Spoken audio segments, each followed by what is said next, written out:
আর মন পবিত্র করার আমি দু একটা আমল বলে দেই, নাহলে কঠিন হয়ে যাবে। খুব সহজ আমল। এতিম খুঁজে খুঁজে বের করে এতিমদের জন্য কিছু করার চেষ্টা করো। এতিম আছে না, মেয়ে ছেলে, এদের মাথায় হাত বুলান, আপনার মন পবিত্র হবে ইনশাআল্লাহ। ঠিক আছে? দান সদাকা বাড়ান, আপনার মন পবিত্র হবে ইনশাআল্লাহ। আল্লাহর জন্য ছেড়ে দেওয়ার মানসিকতা কর, ছেড়ে দেন, আল্লাহর জন্য ছেড়ে দিলাম, আল্লাহর জন্য ত্যাগ করলাম, মন পবিত্র হবে ইনশাআল্লাহ। আল্লাহর জন্য কিছু করা সহজ, আল্লাহর জন্য ছাড়া সহজ না। আল্লাহর জন্য কিছু করা সহজ, আল্লাহর জন্য আপনি নামাজ পড়তে পারবেন ঠিকই, কিন্তু সিগারেট ছাড়তে পারছেন না। আল্লাহর জন্য ছাড়া কঠিন, এই ছাড়ার কঠিন কাজটা করে দেখাতে হবে, মন পবিত্র হয়ে যাবে ইনশাআল্লাহ।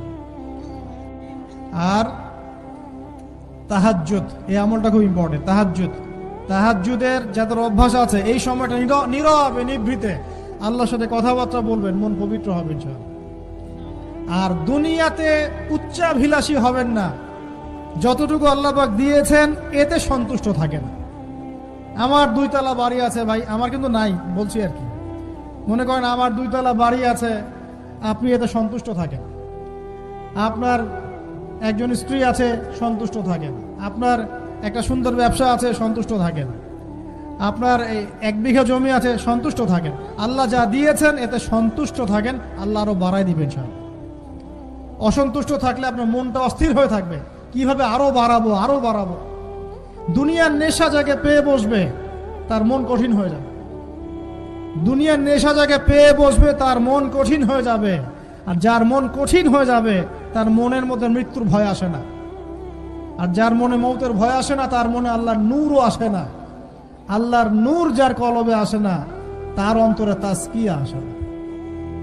বুঝতে পারলাম? তাজকিয়া কেন আসে না? দুনিয়া পূজার কারণে আসে না। ব্যাস, যতটুকু আল্লাহ দিয়েছেন আমি সন্তুষ্ট। এটাকে কিভাবে আল্লাহর নিয়ামতের শুকরিয়া আদায় করা যায়, এই চেষ্টা করতে হবে ইনশাআল্লাহ। বেশি বেশি আল্লাহর নিয়ামতের শুকরিয়া আদায় করবো ইনশাআল্লাহ, আল্লাহ পাক নিয়ামত বাড়িয়ে দিবেন ইনশাআল্লাহ। আল্লাহ বলেছেন, লা ইন শাকারতুম লা আযীদান্নাকুম, তুমি খালি শুকরিয়া আদায় করো, আমি নিয়ামত বাড়িয়ে দেব ইনশাআল্লাহ। আল্লাহ পাক আমাদের সবাইকে আল্লাহ পাকের নিয়ামতের শুকরিয়া আদায় করার তৌফিক দান করুন। মনের মধ্যে এই হিংসা, বিদ্বেষ, রিয়া, অহংকার দূর করার তৌফিক দান করুন।